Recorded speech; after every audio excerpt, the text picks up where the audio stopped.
Hello everyone, and this is Jean from Happy Indulgence. Today I'm going to be reviewing King of Scars by Leigh Bardugo, which is also one of my most highly anticipated books of 2019.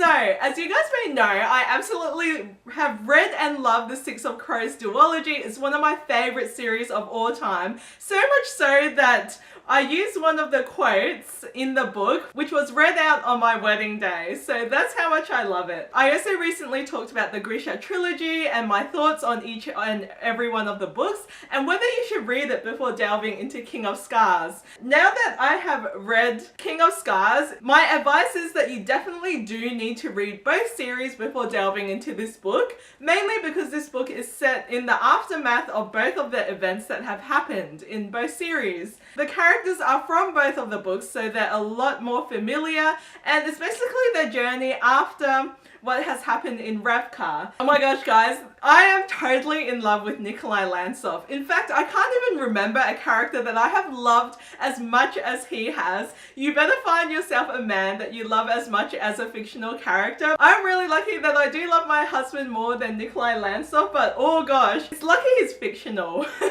Nikolai is such a fast talker. He's a king that cares about his country so much. He cares about his subjects. He puts on this really snarky, arrogant demeanor, and he always has something to say when it comes to it. But the thing I love about Nikolai, despite how much he loves his country and his subjects and everyone around him, is that he adapts himself to be whatever you need at the time. And that's how he's influenced his kingdom.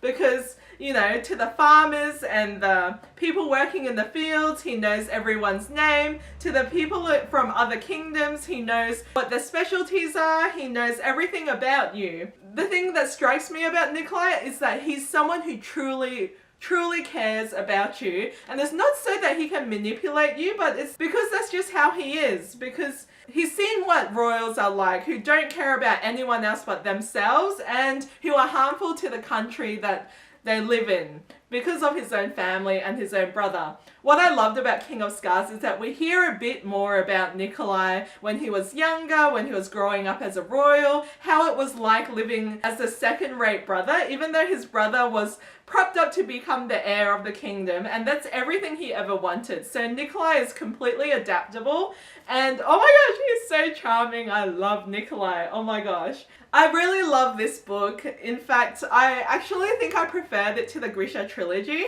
but now that I've read all of the series, I look at it as one, because what I loved about King of Scars is that you get to hear from characters that you didn't before, and you get to hear firsthand just what's in their head.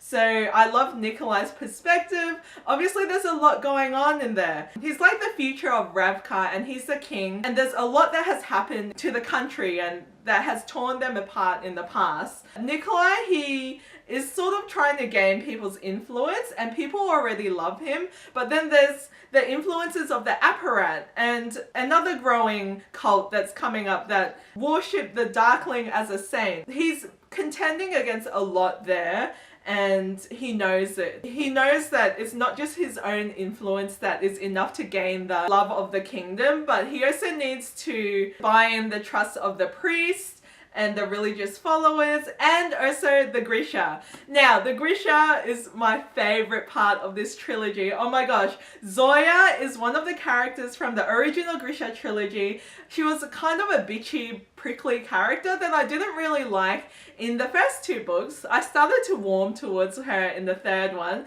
She's a type of girl that just doesn't care what anyone else thinks of her. She has a strong opinion and she will stick to it, and she will cut you. She'll cut you if you cross any of her loved ones, and that includes Nikolai. You can tell that Zoya and Nikolai have such a strong platonic friendship between them. There's a lot of love and respect for each and every one of them, but you know that they can't be together, so they know that.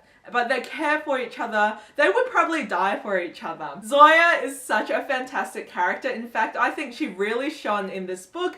above the rest of the characters in it because, oh my gosh, you get to see her past and someone that she really cared about has perished. So it's the only time that she was ever weak. And then she just decided, you know what, if I have nothing else to lose, if everything that I love has gone now, I might as well just be whoever I want to be. And oh my gosh, she channels all her energy into becoming the strongest Grisha of all, and that's what I really loved about Zoya. And she undergoes some training here and she just becomes such a strong character in her own right. It's hard not to love her. And I love the banter between Zoya and Nikolai. Oh my gosh, it was completely fantastic. Just reading it, like most of these tabs that I've given this book is the banter that they share with one another, because you know, Nikolai's smart and arrogant, he's flirtatious, he makes a lot of jokes. Zoya's just like, nah, I'm not gonna take it. And it's just a lot of fun between them. I also love seeing the return of some other characters like Toya and Tamar from the Grisha trilogy. I love seeing what's happening in the kingdom, and there's a boy king called Isaac who is put in Nikolai's place. He's basically a guard that becomes an actor, and you even get to hear from his perspective. And that was a lot of fun because he's actually trying his best to be like Nikolai. In fact, he doesn't even know how he can be like a king, and someone as charming as Nikolai is really hard to beat. But I loved hearing Isaac's perspective as well. Of course, it was great to hear from Genya and David from the original Grisha trilogy. So I love the return of all these characters. It turns out I love the Grisha trilogy. I just didn't love Alina, Darkling, and Mal. Anyway, the other part of this book is Nina's journey as she travels in Fujita. I have no idea how to pronounce it, Jeddah.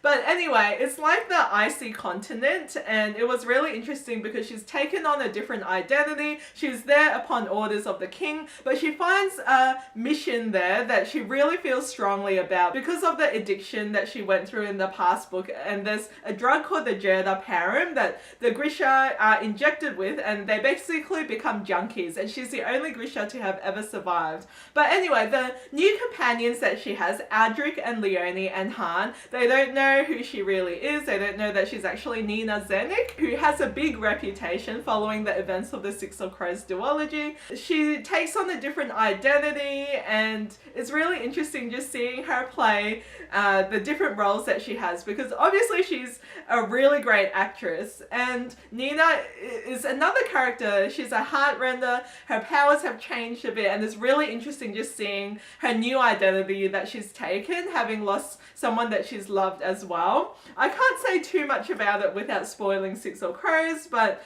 oh my gosh, I love seeing her journey, and it was just so different because they go into this icy continent, and you know, there's like a fishing village, and it's like a completely separate journey on its own.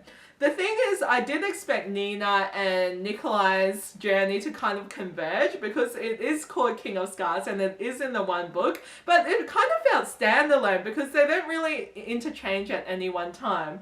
I actually preferred Nikolai's journey a lot more because obviously it's called King of Scars. I knew I wanted to follow what he was doing. Nina is my favorite character in the Six of Crows duology, but it kind of takes you out of the story or into a completely separate one because of what she's achieving in another world.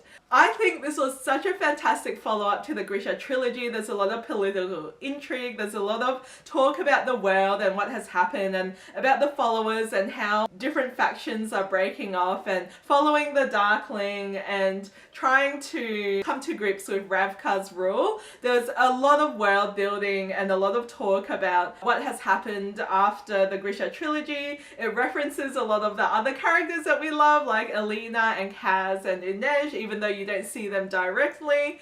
And I don't know, I just loved it. It's kind of like if you're a huge fan of the original trilogy, I can't see how you wouldn't love this book. And I definitely love this book because I just love seeing the journey of the characters come to life again. So if you're wondering whether to read King of Scars or not and whether you should reread the rest, I think as long as you've read the original trilogy and the Six of Crows duology, you can definitely delve into this book. But there are major spoilers for the rest of the series if you haven't read those yet. I loved King of Scars. I'm so glad that I took my time reading it and I really savored every word. So I gave King of Scars 5 stars. So if you enjoyed my review on King of Stars, please give me a thumbs up, leave a comment down below with what you think about the book or the Grisha trilogy, and subscribe to my channel if you'd like to see more. Thanks guys, I'll see you guys next time. Bye.